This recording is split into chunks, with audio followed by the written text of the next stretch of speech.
Good day, everyone. It's me again, and I represent Creative Conversations. My name is Toju Nusawani Gold. Today, I just would like us to talk about the essence of our existence. A lot of times, some of us don't even know why we are here, why we were created, why we've come to this earth to exist, purpose for which we are born. In my opinion, I think the reason we are born as humans is to ensure that we coexist with our fellow humans, fellow natural beings, the plants, the animals, and all sorts. I've often seen cases where people just are in excess of so many things they do. Some of them, they kill animals in large quantity and large numbers, and they are wasteful. Some of us, we have access to vegetation, and we are wasteful with it. Some of us, we have access to wealth, and we are wasteful with it. What am I trying to say? Being wasteful, in my opinion, is when you amass so much for yourself and end up probably wasting them. Now, for a man who goes out hunting, he hunts beyond his consumption. And in the end, these things go to waste. Or a man who goes cutting down trees and all that, or harvesting plants, and then he brings them home and there's a large quantity being wasted. All these things are things I think humanity needs to be conscious about. You need to be conscious that a man out there also needs these things you seem to be amassing for yourself, which probably will go to waste. And also, there are so many of us, so many men, women who have been exposed to some amount of wealth, and they have been excessively wasteful. Excessively wasteful in the sense that, they forget. I think most of the time people forget that debt is real. Debt is real in the sense that it doesn't matter how much you have kept in your bank or in your houses and stuff. These things will pass away. They will pass away. They might even get to be in wrong hands. I've heard of so many people who have, there was a video that was online some time ago, especially in Africa, where someone had so much. He had kept so much money to himself, dollars and euros and naira as the case may be. And he kept them in a room. Years and years after he passed on, people went into the room and found out that there was so much, enough to cater for a community.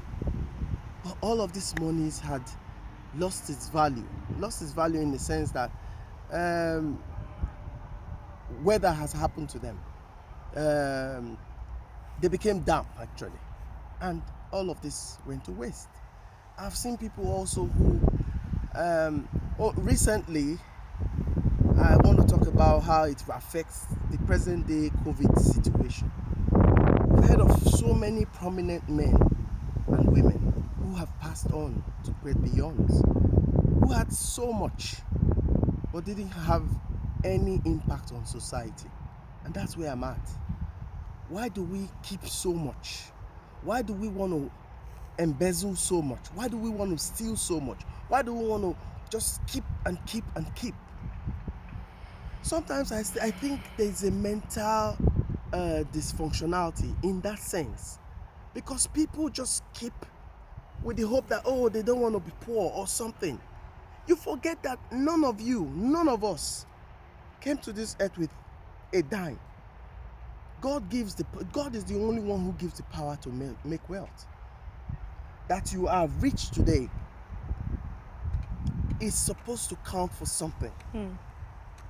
If you happen to have found favor with God. Mm-hmm. And then God has shone his light on you.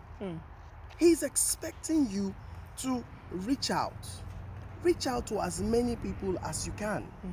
That is the essence. That is one of my views of the essence of life. Yeah.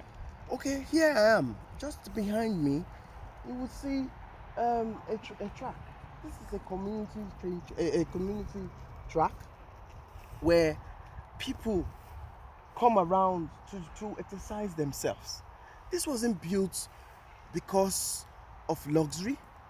This was built because a society thought it wise that the people who live within this community need to get to exercise themselves, need to do so many things. If you look around me, you will see so much that humanity has been able to provide for himself. Now, why do we do this to ourselves? Africa has so much in terms of resources, yet we seem to be the ones begging for people. I have lived abroad for a while now, a good number of years, and I have never in my time being abroad walked by anybody's house to see that there's a plant that I can harvest from. There is no mango, there is no fruit, there's nothing. But people have built societies from nothing, and they have become an envy of the world. Now, how do you relate that to a community or a society where God has given so much to? Yet, we have no value for life. These people have so much value for existence. And that's what I'm trying to say. A lot of us have taken refuge here. We've taken it as home because these people, they do not discriminate. What I mean by that, sometimes people talk about racism. I have no idea of what racism is when it comes to how we are being treated. If there's anyone who doesn't value humanity, I think it's Africans. A man has so much money, probably even richer than the country where he's from. Yet, his little village, his little community where he is from, has nothing tagged to that person's name. And yet you say the Western world is wicked? And yet you say people are being racially discriminated against? I counted nothing. These are the people who love you, who love life, who have value for life. They have... Oh, the truth is this. I haven't come here to compare, but I have come to charge us, especially this race, the black race, to wake up. Wake up from your slumber. Wake up from that, that slavery mentality. This is a time for the emancipation of the black race. Emancipate yourself from that mental slavery. A mental slavery, in my opinion, is when you think that poverty is just staring at you. I heard a preaching some time ago which changed my life completely. And it talked about when is enough enough. Brothers, sisters of African descent, when is enough enough? You need to ask yourself these basic questions. When is your enough enough? Enough of this embezzlement, enough of the stealing, enough of this callous insensitivity, of not being conscious of what humanity is about. I charge you this day, ask yourself, why do I exist? And as you do so, the Lord will help you. Thank you.